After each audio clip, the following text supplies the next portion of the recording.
So if you don't already know, today is Baraem's birthday, and she's like one of the best people to ever exist.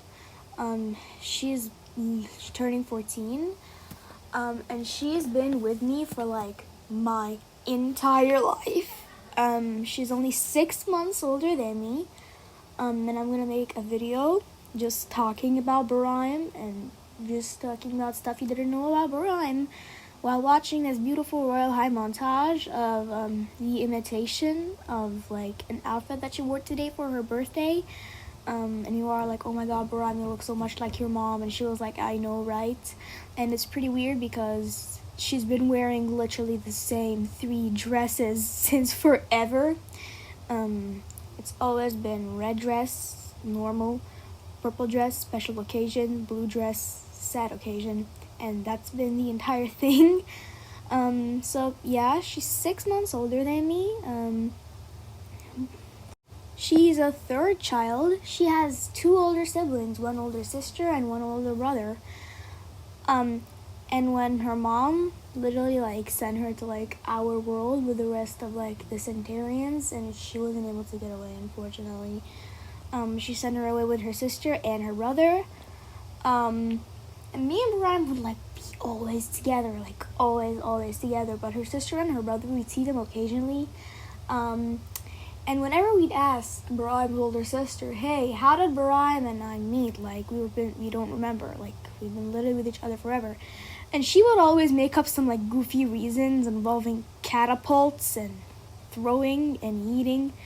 And baby is it's really weird. Her older brother, however, when we'd ever find him, we'd find him in her closet, trying on her girly clothes, and she would always yell at him.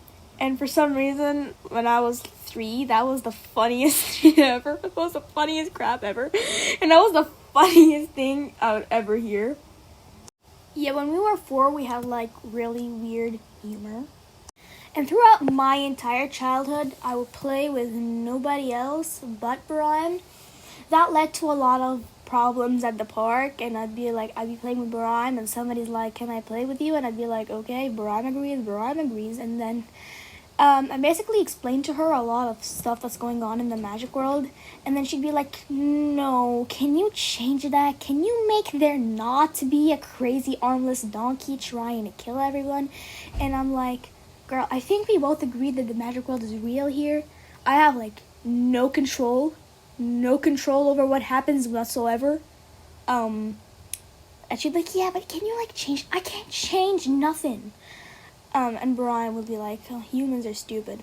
There's one thing in the other world that we all agree on, is that humans are stupid. So, yeah. And here's another fun activity that we would also do. In Center, when they came to the human world, because they were kind of, stuck in the human world, they would pass their time in this really fun game called Charlie. Oh my god, back in 2016, we used to love this. Like, Baraem and everyone from Baraem's Kingdom Center, we all used to love this. And we saw you cry. We'd make you think there are some devils, and you're like, Charlie, are you there? And you're like, yes, he's here. What do you want from us? And that was the funniest thing ever. Humans are just stupid. And yeah, I think we can all agree that humans are just stupid. Don't even get me started on people that would try to bully me. Okay, they bullied me a lot of stuff. Like, that really sucked. But one part that was funny, though, is when they would bring Baraem into it. Oh, they would be like, oh, you see her? And I'd be like, oh, yeah? And they'd be like, where is she? And I point randomly. And they just go there and start spitting and wrestling and, oh my god, punching and kicking. And just Baraem is right next to me. And this guy's over there punching and kicking the air. And like, bro, why do you think I would tell you where she is? I'm not stupid, damn it. And we'd both be laughing. Once again, yes, humans are stupid. Baraem would be like, I have lost faith in humanity, Roka. I don't think your world is gonna make it. And I'd be like, yeah, me neither. Yeah. I would also do this with like pretty much anyone that would come stay with me. Also with Dana, but like Baraem, Baraem was like, she got a front row seat to watching humans try to punch and kick her, and she's like, probably holding an imaginary bucket of popcorn, and she would like mimic the eating of popcorn. Why do you think I would tell you where she is? I'm not stupid. Okay, maybe I am, but Baraem knows everything about everything.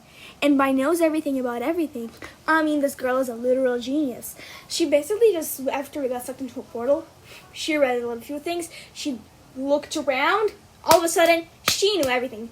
I don't know, probably somebody told her, or probably it's just, because Centurions, that's the thing, or because, like, something related with blood. I don't even know, man. She just seemed to know everything about everything. And without her, I wouldn't know anything about anything. I wouldn't know anything, bro. I think she could possibly be pretty much the only thing supporting my brain. Because when I was like 2 or like 3, I took like an interview to go to like the school that I would regret ever walking into. Anyways, I took like the interview and he had me color in a banana and say a little bit of Quran and read for a little bit. Okay, all that work was my mom. She's the one that sat me down and like told me read, wrote, and stuff like that. So like all that was my mom. But he was like, oh my god, this kid is a genius. Bro, I am an idiot, okay? I once drank this thing called green milk. Baraem is the only person that's stopping me from being literally labeled an idiot. This girl right here is an idiot. I am an idiot. The human world agrees. The magic world agrees. Even the magic world is saying theories. Why is Roka so stupid? It might be because she's from the human world. And the human world is saying, why is Roka so stupid? It's because she's wasting her time on the magic world. Here's a theory. Roka is just stupid. So there's a lot of people in the magic world that are pointing at me like, oh my god, is Baraem autistic? And I'd be like, I honestly have no idea. Because a long time ago, I used to like flap my hands and run all around the room and like I'd go to the other end of the apartment and I'd flap my hands and I'd run sideways, and then Baraem would be trying to catch up, running after me. Say, Roka, where are you going? And I wouldn't respond. And I would laugh and I would continue going. And oh my god, I'm flapping my hands right now, and going and flying, and oh my god.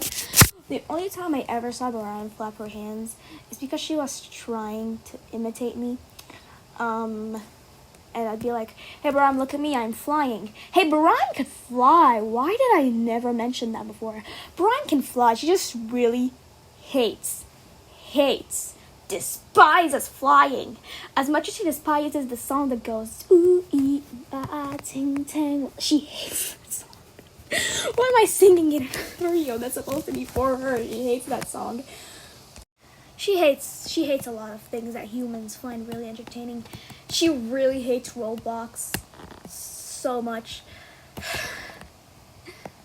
Baraem is more than one person. She is a lot of people in one person, because at some point she's like really protective of me. Like I said, I did a lot of stupid things, and for a good while she would tell me to not do something. I would just do it, and she would pull us both out of the trouble. And she was like, Roka, why did you do that? And I'd be like,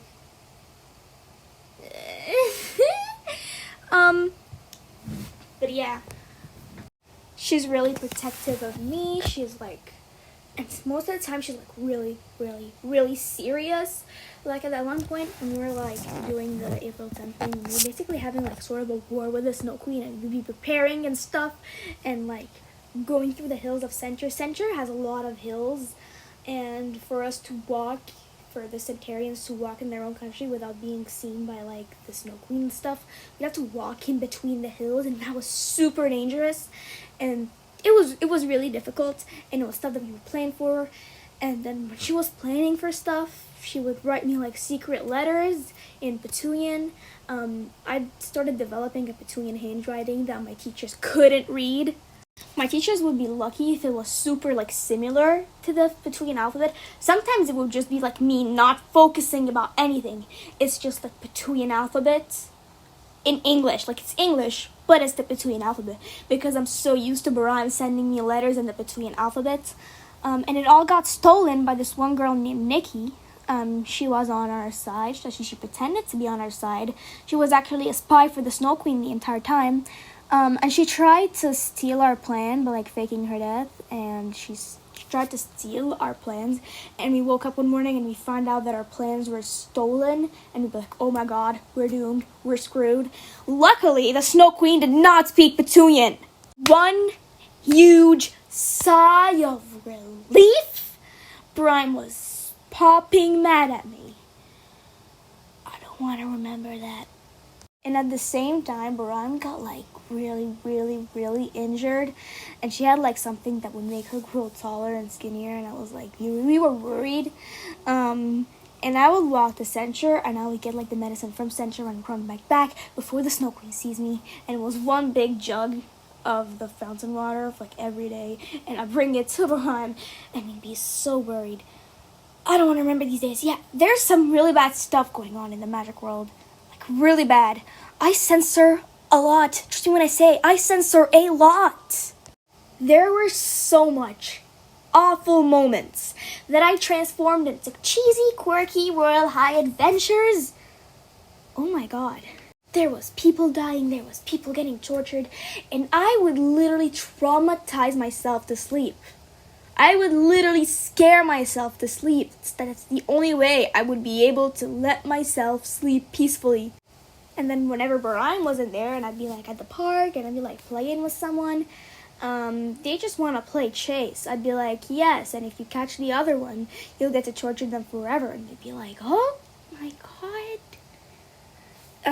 Nobody would like to play with me. I personally didn't want to play with anyone.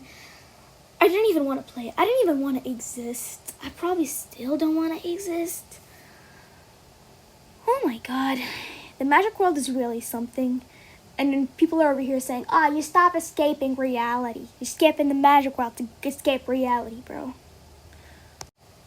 It gets better. Because on April 10th, 2019, we were like, oh my god, yeah, we were ready. We just went to the Snow Castle. We were like, got in the castle. And then Baraem was the only one in, and the Snow Queen was there. And don't even ask, Baraem was there, and the Snow Queen was there. And Baraem was holding her sword that she has been practicing on a lot. And it was the final showdown, baby. Baraem versus the Snow Queen. Baraem has her sword, the Snow Queen has her powers. So first move, Snow Queen basically runs up to Baraem and grabs her by the neck. And Snow Queen has, like, her snow powers and stuff. And then Baraem, with her sword, just hits it on over the Snow Queen's head and puts it on her shoulders. And at that point, I was able to get in. I'm watching. Baraem glares at me, and there's just Baraem, and they could just, like, Baraem the Snow Queen. Easily, they could just both decapitate the other. But, like, no. Baraem then chops the Snow Queen's arm off, and then it falls off. It's kind of, like, dangles off her neck. And then she just sort of, takes it off and wipes off. Like, it was nothing. Just wipe off somebody's arm. Like nothing. Snow Queen does more running towards Baraem. Baraem dodges. Like I said, Baraem's been doing a lot of practicing. The Snow Queen has been using her last 3 non-existent brain cells trying to find the Library of Time for the past 11 years. So at this point, these two are just wrestling. And here's the good part. And then the Snow Queen is on the ground, and Baraem is like, they're just fighting. And the Snow Queen is on the ground. And then Baraem basically just lands her, and then the Snow Queen basically just lifts her body slightly, and then Baraem sticks her sword into the ground where the Snow Queen is where the Snow Queen has lifted her body. So, like, one sudden movement by the Snow Queen, and it's game over, baby. Wouldn't you know, the next thing that Baraem would be chopping off was the Snow Queen's flag. And then her mom and her brother and her sister were holding the giant Centurion flag, the big one that's been waving in 2007, baby. And we put it up. And I thought my life was over. I was like, oh my god. I've been building up my entire life for this moment. Is this the end? I think my life is over. So anyways, we looked like Baraem, and she looked just like her sister. Baraem always wears, like, an orange hair clip, so we can tell the difference between her and her sister. Anyways. And I remember this one day, I was sitting with Baraem, and it was after all this, and we were like, And then she was like, yeah, I have to go home now. And Brian was like, and I was like, oh, do you want to take a picture? Because I finally got my phone. It had no internet. It just took pictures.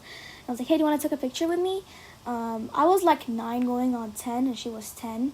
And she was like, the camera wouldn't be able to see me. And I'd be like, well, I'd still be able to see you. And then he started crying. And now I'm just like talking about the magic world. And he says like, what about the magic world? You're not going to miss the magic world? And I'd be like, Baraem, you're my entire world. That hit hard. It's the picture. I don't know where that picture is. I lost that phone and that picture got lost. But I recreated the picture and like coloring. It's somewhere out there on my channel. Anyways, fast forward to most recent stuff. Okay, now I'm going to be talking about late 2021. Late 2021 was really something. There was this, let's just say, demon running out to get me. And like Patu was, everything was on fire, quite literally. And then Baraem was like, got really hurt, like her back got really hurt. And then I got super stupid hurt. And then Baraem was like, we have to get away. And I'd be like, I'm not gonna get away. I'm not just gonna leave Patu alone like some idiots. Baraem froze because I was referencing the one idiot that was in an arranged marriage with Baraem's mom that got away whenever the Snow Queen showed up. I'm like, oh, time to go. Good thing he's dead. He died escaping, and that was good. Nobody liked that guy. And then Baraem froze, and then I froze, and we were looking at each other, and I was like, oh, was I not supposed to say that? I think I was not supposed to say that. Baraem like hugged me, and she was like, but we gotta get rid of this crazy demon thing. And I was like, okay. And you know what I did? I went out there and yeeted her into another planet. Okay, it wasn't that simple, but putting it in a simple way, I yeeted her into another planet. And then I had Lavender, the kid that's in the beginning of all my videos. Okay, the female reproduction system is very different than the human one. It still sucks. Please ask no further questions. Oh, and by the way, the 4th one is on the way, so. What else is a moment with Baraem? Ah, yes, I see. We were driving to the Ball of October 28th. If you don't already know, the Ball of October 28th is when we celebrate human stupidity. Quite literally, dressing up as stupid things, stupid ideas of what the human world thinks the magic world is. And it's really, really fun. And we were heading there, and we were in the car, and then Ashley was there. Ashley is like a friend of mine, and then she almost said the B word. And then Baraem looked at her dead in the eyes. And Baraem was supposed to keep her eyes on the road, and Ashley was like, just keep your eyes on the road. And she was like, oh, I gotta keep her eyes on the road. And then she says, I think we're lost. And we were like, Baraem, I don't think we're lost. And she was like, I don't understand. I think we're lost. And we were like, oh, we get it. It's an offensive joke. Because we have this stereotype going on that Centurions are always like either lost or never show up early to like any important event. And we were all in disbelief. Baraem, that was your first offensive joke. And she was like, that was my first offensive joke. Offensive jokes are the best thing in the magic world. It's either dying or making jokes about dying. That's the magic world in a nutshell. I shared a lot today about Baraem and the magic world. And there are a lot of funny moments with me and Baraem because, like I said, this girl's been with me for my entire life. And she will be with me for my entire life. And seeing her turn 14 makes me feel old. Like, wow, she's 14 now. I wonder how old I am.